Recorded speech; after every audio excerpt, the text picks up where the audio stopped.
Hello dear students, today we are going to learn and understand how to solve practice set 20 of chapter number 4 angles and pairs of angles from 7th standard mathematics. Textbook मध्ये page number 30 वर practice set 20 दिलेला आहे. अतिशय छोटूसा असा practice set आहे. फक्त 2 questions आपल्याला विचारलेले आहेत. इथे या दोन फिगर्स दिलेले आहेत. फर्स्ट फिगर रिलेटेड आहे फर्स्ट क्वेश्चन बरोबर आणि सेकंड फिगर दिलेली आहे सेकंड क्वेश्चन साठी.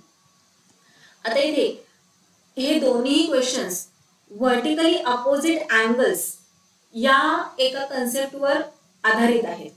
मग चला आधी आपण काय करूयात समजून घेऊयात की वर्टिकली अपोजिट अँगल्स कसे फॉर्म होतात, त्यांच्या काय प्रॉपर्टीज आहेत आणि मग आपले हे क्वेश्चन सॉल्व्ह करायला येऊयात. आता या बेसिक कन्सेप्ट्स का बरं अभ्यासायच्या, कारण इथे तुम्हाला हे जे दोन क्वेश्चन्स दिलेले आहेत ते मी सांगितल्यावर तुम्ही फार इझिली सॉल्व्ह करू शकता, पण एक्झाम मध्ये हेच क्वेश्चन येणार आहेत का, तर नाही. त्यामुळे आपल्याला ज्या बेसिक कन्सेप्ट्स आहेत वर्टिकली अपोजिट अँगल्सच्या, त्याची काय प्रॉपर्टी आहे हे समजून घेणं महत्त्वाचं आहे. म्हणजे कोणत्याही प्रकारचा जर क्वेश्चन आला तरी आपण फार इझिली सॉल्व्ह करू शकतो, कारण आपल्याला प्रॉपर्टी माहित आहे. चला मग आधी आपण हे वर्टिकली अपोजिट अँगल्स कसे फॉर्म होतात आणि त्यांच्या काय प्रॉपर्टीज आहेत ते समजून घेऊयात. आपण 2 लाईन्स घेऊयात. सो फर्स्ट लाईन PT आणि सेकंड लाईन काय करूयात आपण कशी घेऊयात, याला इंटरसेक्ट फर्स्ट लाईनला इंटरसेक्ट करणारी सेकंड लाईन घेऊयात. हे पहा दोन्ही लाईन्स इंटरसेक्ट होत आहेत. कोणत्या पॉइंटवर, तर या पॉइंटवर. या पॉइंटला नाव देऊयात Q. आता व्यवस्थित ऑब्झर्व करा बरं. या दोन लाईन्स पॉइंट Q वर इंटरसेक्ट झाल्यामुळे 4 अँगल्स फॉर्म झालेले आहेत. कोणते कोणते, तर हे पहा हा फर्स्ट अँगल PQS. मग हा सेकंड अँगल फॉर्म झालेला आहे अँगल SQT. थर्ड अँगल कोणता आहे, तर अँगल RQT आणि फोर्थ अँगल फॉर्म झालेला आहे अँगल PQR. हे पहा मुलांनो, जेव्हा कधी दोन लाईन्स एकमेकींना इंटरसेक्ट करतात तेव्हा 4 अँगल्स फॉर्म होत असतात. मग या 4 अँगल्स पैकी वर्टिकली अपोजिट अँगल्स कोणते आहेत आणि ते कसे फॉर्म होतात ते आपण समजून घेऊयात. हे पहा आता इथे हा पॉइंट Q काय आहे, इंटरसेक्टिंग पॉइंट आहे या दोन्ही लाईन्सचा. मग इंटरसेक्टिंग पॉइंट आहे याचाच अर्थ इथे 4 अँगल्स फॉर्म झालेले आहेत. त्याचबरोबर व्यवस्थित ऑब्झर्व करा, इथे 4 रेज सुद्धा फॉर्म झालेले आहेत, हो की नाही. हे पहा हा रेजचा प्रत्येक रेचा पॉइंट Q हा स्टार्टिंग पॉइंट आहे आणि इकडे हा रे आहे रे QS. त्यानंतर रे QS चा अपोजिट रे कोणता आहे, तर रे QR. रे QP इकडे आहे, त्याचप्रमाणे रे QP चा अपोजिट रे आहे रे QT. येते लक्षात. मग या अपोजिट रेज मुळेच वर्टिकली अपोजिट अँगल्स सुद्धा फॉर्म होतात. सो वर्टिकली अपोजिट अँगल्स म्हणजे काय, the angle formed by the opposite raise. Opposite raise मुळे जे अँगल फॉर्म होतात, the angle formed by the opposite rays of the arms of an angle is said to be its opposite angle. हे पहा रे QS चा opposite ray आहे रे QR. त्याचप्रमाणे रे QP चा opposite ray आहे रे QT. सो हे जे अपोजिट रेज मुळे फॉर्म झालेला अँगल आहे तो काय आहे, तो अँगल PQS चा अपोजिट अँगल आहे. येते लक्षात. हे पहा इथे हा एक अँगल आहे. या अँगलचे आर्म कोणते आहेत, तर इथे हा एक आर्म आहे आर्म QS आणि आर्म QP. हे दोन आर्म्स आहेत या अँगलचे आणि या दोन्ही आर्म्सचे अपोजिट रेज कोणते आहेत, पहा बरं. रे QS चा अपोजिट रे आहे रे QR आणि रे PQ चा अपोजिट रे आहे रे QT.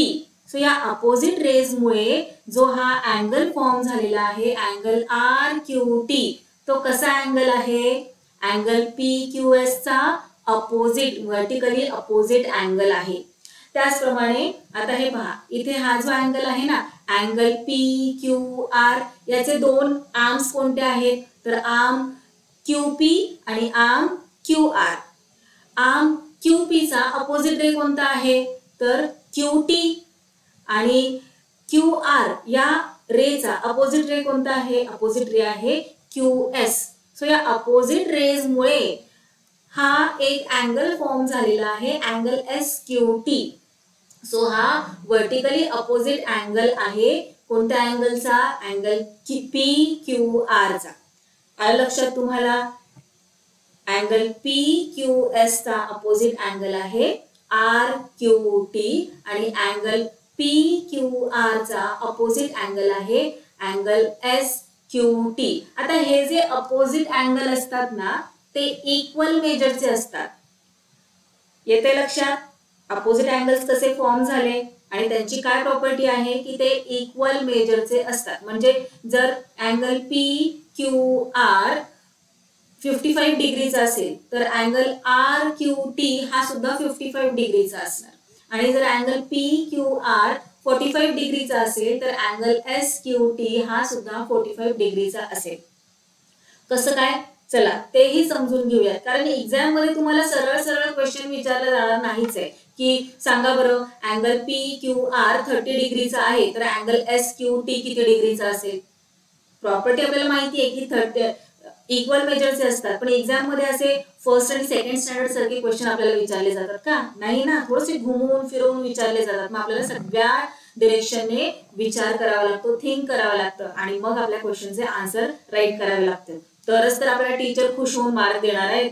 चला मग आपण समजून घेऊया की हे जे व्हर्टिकली अपोजिट अँगल्स असतात ते इक्वल मेजरचे कसे काय बरं असतात. हे पहा, आता इथे प्रॉपर्टी आपण समजून घेऊयात. व्हर्टिकली अपोजिट अँगल्स तुम्हाला कळालं. आता हे पहा, हे जे 4 रेज आहेत ना त्यातला हा एक रे मी थोडासा झाकून ठेवलेला आहे. आता इथे तुम्हाला काय दिसतंय तर एका स्ट्रेट लाईन वर 2 अँगल्स फॉर्म झालेले आहेत, हो की नाही. मग जेव्हा कधी एका स्ट्रेट लाईन वर 2 अँगल्स फॉर्म होतात तेव्हा त्यांना कोणत्या प्रकारचे अँगल्स म्हणतात? Angles in a linear pair. हे आपण अभ्यासलेले आहे, हो की नाही. आणि angles in a linear pair चं जे सम आहे ते किती असतं? Very good. Angles in a linear पेअरचं सम कायम 180 डिग्री असतं. सो इथे अँगल PQS आणि अँगल PQR यांच्या मेजरला जर आपण ऍड केलं तर किती येणार आहे? 180 डिग्री येणार आहे. आता आपण काय करूयात, या रेला आपण झाकून ठेवलं होतं की नाही. आता आपण काय करूया, हा जो शेजारचा रे आहे ना, हे पहा इकडचा, याला झाकूयात. पहा बरं, इथे सुद्धा एका स्ट्रेट लाईन वर 2 अँगल्स फॉर्म झालेले आहेत. सो हे काय आहेत? Angles in a linear pair आणि यांच्या मेजरचे सम जर केले तर ते सुद्धा आपल्याला 180 डिग्रीज मिळणार आहे. कारण अँगल्स इन अ लिनियर पेअरची प्रॉपर्टीज ती आहे की जे अँगल्स एका स्ट्रेट लाईन वर फॉर्म झालेले असतात त्यांचं सम, त्यांच्या मेजरचे सम 180 डिग्री येत असते. आता हा रे आपण झाकून ठेवला होता, मग हा ठेवला. आता 1 बाय 1 आपण काय करूयात, हा पण ठेवूयात, मग हा ठेवूयात. सो या रेला आपण आता जरा वेळासाठी हे पहा असं झाकून ठेवूयात. आता हे पहा, इथे सुद्धा एका स्ट्रेट लाईन वर 2 अँगल्स फॉर्म झालेले आहेत. सो हे सुद्धा angles in a linear pair आहेत. कोणकोणते अँगल्स फॉर्म झालेले आहेत तर अँगल SQT आणि अँगल RQT, बरोबर. सो यांचे सम सुद्धा आपल्याला 180 डिग्रीज मिळणार आहे. आता हा रे झाला. आता हा जो रे आहे तो आपण जरा वेळासाठी अशा प्रकारे झाकून ठेवूया. पहा बरं, इथे सुद्धा एका स्ट्रेट लाईन वर 2 अँगल्स फॉर्म झालेले आहेत. हे सुद्धा काय आहेत? Angles in a linear pair आहेत आणि यांच्या मेजरचे सम किती येणार? 180 डिग्री येणार, बरोबर. मग आता हे पहा, व्हर्टिकली अपोजिट अँगल्स हे इक्वल मेजरचे कसे काय असतात ते आपण समजून घेऊया.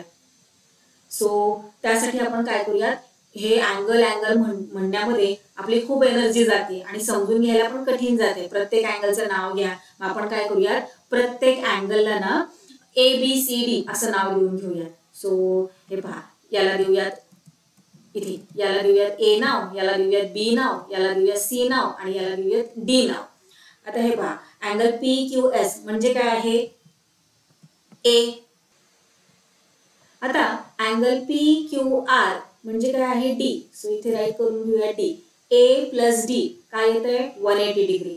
आता इथे पाहूया, अँगल PQS म्हणजे काय आहे? PQS म्हणजे A आहे. A राईट करूयात. SQT म्हणजे काय आहे? B. So A plus B 180 degree. आता SQT अँगल क्यू टी म्हणजे काय आहे बी आणि आर क्यू टी म्हणजे आहे सी. सो बी प्लस सी किती 180 डिग्री. आता या अँगलचं नाव देऊयात पी क्यू आर आहे ए आणि आर क्यू टी म्हणजे काय आहे आर क्यू टी म्हणजे आहे सी. आता बी प्लस सी केल्यानंतर आपल्याला काय मिळतं 180 डिग्री मिळतं. आता हे पहा समजून घ्या व्यवस्थित. ए प्लस डी फर्स्ट जे हे अँगल घेतलेले आहेत ना आपण ए प्लस डी, तर सगळ्यांचं जर आपण ऍडिशन केलं तर 180 डिग्रीच येतं की नाही. म्हणजे ए प्लस डी केलं तर 180 डिग्री, ए प्लस बी केलं तर 180 डिग्री, बी प्लस सी केले 180 डिग्री, म्हणजे हे इक्वल आहेत सगळे 180.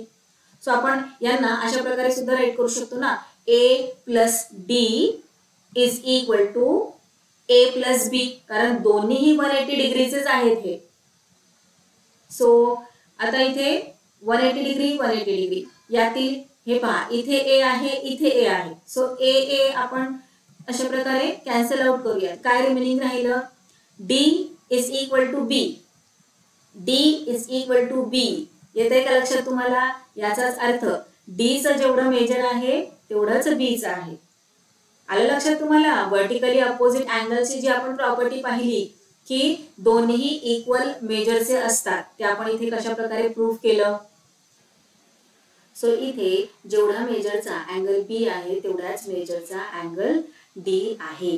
चला आता आपण काय करूयात, या अँगल्सला या अँगल्स बरोबर कम्पेअर करूया आणि पाहूयात की angle A is equal to angle C येतं का.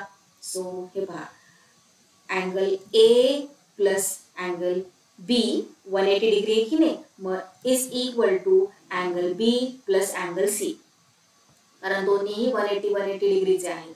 सो इथे पहा इथे बी सो सेम आहे दोन्ही. सो यांना आपण कॅन्सल आउट करूयात. रिमेनिंग आहे A is equal to C. आलं का? Same A is equal to B, जेवढा ए आहे तेवढाच सी आहे. So angle P Q S चा वर्टिकली अपोजिट अँगल आहे अँगल आर क्यू टी आणि हे दोन्हीही इक्वल मेजरचे आहेत. त्याचबरोबर अँगल पी क्यू आर चा वर्टिकली अपोजिट अँगल आहे अँगल एस क्यू टी आणि हे दोन्हीही इक्वल मेजरचे आहेत. हे आपण प्रूव्ह केलेलं आहे. सो प्रॉपर्टी तुम्हाला कळाली की दोन लाईन्स एकमेकींना जेव्हा इंटरसेक्ट होत असतात तेव्हा 4 अँगल्स फॉर्म होत असतात आणि 4 अँगल्स पैकी वर्टिकली अपोजिट अँगल्स कोणते असतात आणि वर्टिकली अपोजिट अँगल्सची प्रॉपर्टी काय आहे की ते इक्वल मेजरचे असतात. सो आता बेसिक थिंग्स तुम्हाला सगळ्यांना कळाल्या असतील. चला आपण आपले क्वेश्चन सॉल्व्ह करायला घेऊयात.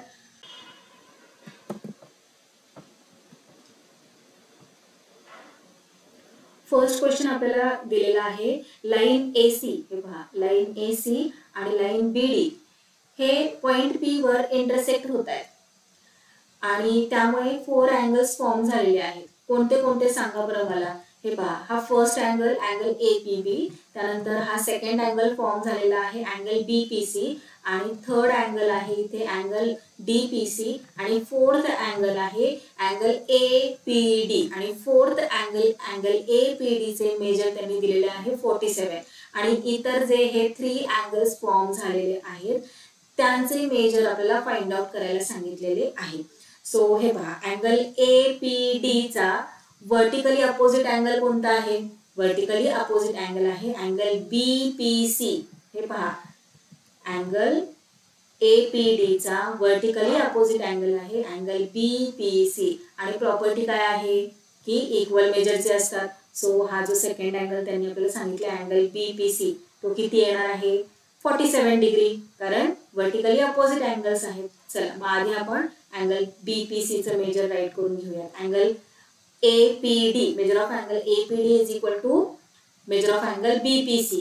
As we know that the property of vertically opposite angles, they are equal in measure. So जर angle APD 47 डिग्रीचा दिलेला आहे तर angle BPC सुद्धा 47 डिग्रीचा असणार आहे. चला आता आपण अँगल APB, हे पहा हा अँगल APB चे मेजर फाइंड आउट करूया. त्यासाठी आपण काय करूया, हा जो रे आहे तो जरा वेळासाठी असं निग्लेक्ट करूया. निग्लेक्ट केल्यानंतर आपल्याला काय दिसतंय तर एक स्ट्रेट लाईन फॉर्म झालेली आहे आणि या स्ट्रेट लाईन वर 2 अँगल्स आहेत, angles in a linear pair. हो की नाही. आणि तुम्हाला तर माहित आहे की angles in a linear pair चं जे सम आहे, दोन्ही अँगल्सच्या मेजरचे सम किती असते तर 180 डिग्री असते. सो इथे जे दोन अँगल्स फॉर्म होत आहेत, angle APD plus measure of angle APB केलं की आपल्याला 180 डिग्री मिळणार आहे. मग जर APD 47 डिग्री आहे, आपल्याला माहिती आहे इथे क्वेश्चन मध्ये दिलेला आहे. सो आपण APB चं मेजर फार इझिली फाइंड आउट करू शकतो की नाही. So 47 plus measure of angle APB is equal to 180 degree. आता हा जो 47 आहे तो इक्वल टू च्या राईट हँड साईडला पाठवून द्या. हे पहा, राईट हँड साईडला गेल्यानंतर प्लस आहे की नाही इथे, तो इकडे गेल्यावर मायनस होणार. सो 180 मधून 47 सबट्रॅक्ट केल्यानंतर किती राहतात. Yes, very good, 133. So measure of angle APB किती झालं 133 डिग्री. चला आता आपण हा जो थर्ड अँगल विचारलेला आहे क्वेश्चन मध्ये CPD, अँगल CPD त्याचे मेजर फाइंड आउट करूया. सो अँगल CPD कुठे आहे हे पहा, इथे आपण इथे ग्रीन अँगल CPD आणि अँगल CPD चा व्हर्टिकली अपोजिट अँगल कोणता आहे angle APB, red angle. So जर इथे अँगल APB आपण फाइंड आउट केले की नाही 133 डिग्रीचा आहे, तर अँगल CPD हा त्याचा व्हर्टिकली अपोजिट अँगल आहे की नाही, आणि व्हर्टिकली अपोजिट अँगल हे इक्वल मेजरचे असतात. सो मिळाले आपल्याला आन्सर, दोन्हीही व्हर्टिकली अपोजिट अँगल्स आहेत. सो दोन्हीही इक्वल मेजरचे आहेत. So measure of angle CPD is equal to measure of angle APB. If measure of angle APB is equal to 133, then measure of angle CPD will be 133 only. So here is our final answer. Let's write here. Measure of angle APB is equal to 133. Measure of angle BPC 47 degree and measure of angle CPD is equal to 33 degree. So हे आपले तीनही angles find out करून झालेले आहेत. पाहिलं किती easy आहे. फक्त ज्या आपल्या प्रॉपर्टीज आहेत त्या माहीत असणे गरजेचे आहे. जसे की अँगल्स इन अ लिनियर पेअरचे सम, जे दोन अँगल्स असतात एका स्ट्रेट लाईनवर, त्यांचे सम किती येते 180 डिग्री, आणि व्हर्टिकली अपोजिट अँगल्स हे इक्वल मेजरचे असतात. सो या दोन प्रॉपर्टीज माहिती असल्या की कोणताही क्वेश्चन येऊ देत ना जगातला, तुम्हाला फार इझिली सॉल्व्ह करता येणार आहे आणि आउट ऑफ मार्क्स तर काय कुठे जात नाही. चला सेकंड क्वेश्चन पाहूयात. सेकंड क्वेश्चन पण सेम आहे. काय दिलेलं आहे की दोन लाईन्स आहेत, लाईन RS आणि लाईन PQ, हे पॉइंट M वर इंटरसेक्ट होत आहेत, त्यामुळे 4 अँगल्स फॉर्म झालेले आहेत. त्यातील एका अँगलचे मेजर दिलेले आहे, अँगल PMR चे मेजर इथे दिलेले आहे x डिग्री. मग इतर जे 3 अँगल्स आहेत त्यांचे मेजर आपल्याला फाइंड आउट करायला सांगितलेले आहे. मग सगळ्यात आधी काय बघायचं आहे, व्हर्टिकली अपोजिट अँगल कोणाचं दिलेलं आहे measure, measure of angle PMR x degree दिलंय की नाही, मग त्याचा व्हर्टिकली अपोजिट अँगल कोणता आहे तर अँगल SMQ. हे पहा इथे अँगल SMQ. जर measure of angle PMR x degree आहे तर मेजर ऑफ अँगल SMQ किती येणार x डिग्री ओनली, कारण व्हर्टिकली अपोजिट अँगल्स हे इक्वल मेजरचे असतात, हे आपल्याला माहित आहे. चला मग सोल्युशन राईट करूयात. Measure of angle PMR is equal to measure of angle SMQ as they are vertically opposite angles. जर PMR x डिग्रीचा आहे तर अँगल SMQ हा सुद्धा x डिग्री इतकाच असणार आहे, बरोबर. चला आता नेक्स्ट कोणता फाइंड आउट करायचा हा करूयात. PMS कुठे आहे, PMS हे पहा इथे आहे PMS. आता हे पहा जरा वेळासाठी आपण काय करूया, हा जो रे आहे ना रे MQ त्याला असं निग्लेक्ट करूया. आणि हे पहा एका स्ट्रेट लाईनवर दोन अँगल्स आपल्याला दिसतात, याचाच अर्थ काय की हे angles in a linear pair आहेत. सो अँगल PMR आणि अँगल PMS हे कसे आहेत, angles in a linear pair आहेत, आणि त्यांची प्रॉपर्टी काय आहे की त्यांच्या मेजरचे सम 180 डिग्री येते. इथे आपल्याकडे मेजर आहे अँगल PMR चे किती x degree. So as it is right करून घ्यायचंय. असा विचार नाही करायचा अरे इथे तर नंबरच नाहीये, इथे तर लेटर आहे x, मग कसं काय करणार, नाही. ते तुम्हाला फक्त घाबरवण्यासाठी असतं, कन्फ्यूज करण्यासाठी असतं. x डिग्री मेजर दिले की नाही, मग तेवढे ॲज इट इज राईट करून टाकायचे की x डिग्री इतकं मेजर आहे. सो पुढे PMS आपल्याला फाइंड आउट करायचं आहे. So PMS as it is right करा इज इक्वल टू 180 डिग्री. आता हा जो x डिग्री आहे ना त्याला इक्वल टू च्या राईट हँड साईडला आपण पाठवून देऊयात. का बरं राईट हँड साईडला पाठवून द्यायचं? कारण आपल्याला याची व्हॅल्यू पाहिजे की नाही. मेजर ऑफ अँगल PMS हवा आहे म्हणून measure of angle PMS is equal to 180 degree. आता इथे प्लस येणार की मायनस येणार सांगा बरं. एक्सचं काय साईन आहे इथं दिलंय का? नाही दिलं. नाही दिलं याचा अर्थ काय की तो प्लस आहे, पॉझिटिव्ह आहे. सो प्लस आहे तो राईट हँड साईडला जाईल तेव्हा मायनस होणार. So minus x degree. So measure of angle PMS किती आलेला आहे? 180 मायनस x डिग्री. येते लक्षात? PMS चं मेजर आहे 180 मायनस x डिग्री. सो आपण सेकंड हा जो SMQ आहे अँगल SMQ त्याचे मेजर फाइंड आउट केले. त्यानंतर अँगल PMS चे मेजर फाइंड आउट केले. आता अँगल QMR चे मेजर फाइंड आउट करूयात. पण किती इझी आहे. कुठे आहे QMR? हे पहा QMR हा जर आपण जो निग्लेक्ट केला होता त्याला पुन्हा आणूयात. आहेस बाबा तू आहे की नाही. QMR हा या अँगलचे मेजर आपल्याला फाइंड आउट करायचे. पहा बरं PMS चा वर्टिकली अपोजिट अँगल आहे QMR आणि जर PMS 180 मायनस x डिग्रीचा आहे तर RMQ और QMR इक्वलच येणार ना कारण वर्टिकली अपोजिट अँगल्स आहेत ते. चला इथे राईट करूयात. Measure of angle PMS is equal to measure of angle QMR as they are vertically opposite angles. So जर PMS measure of angle PMS 180 minus x डिग्रीचा आहे तर मेजर ऑफ अँगल QMR सुद्धा 180 मायनस x डिग्री इतकाच येणार. as they are vertically opposite angles. We know that. So let's write here our final answer. की question मध्ये कशा प्रकारे विचारलंय PMS आधी विचारलंय ना मग PMS चा आपण आधी राईट करूया. Measure of angle PMS is equal to 180 minus x degree. मग क्वेश्चन मध्ये मेजर ऑफ अँगल SMQ विचारलंय मग त्याचं आपण इथे राईट केलं. मग क्वेश्चन मध्ये मेजर ऑफ अँगल QMR विचारलंय म्हणून इथे आपण QMR चं फायनल आन्सर मध्ये ज्याप्रमाणे क्वेश्चन मध्ये सिक्वेन्स आहे त्याचप्रमाणे फायनल आन्सर मध्ये सिक्वेन्स ठेवायचा आहे. सो इथे आपला हा प्रॅक्टिस सेट 20 कंप्लीट झालेला आहे.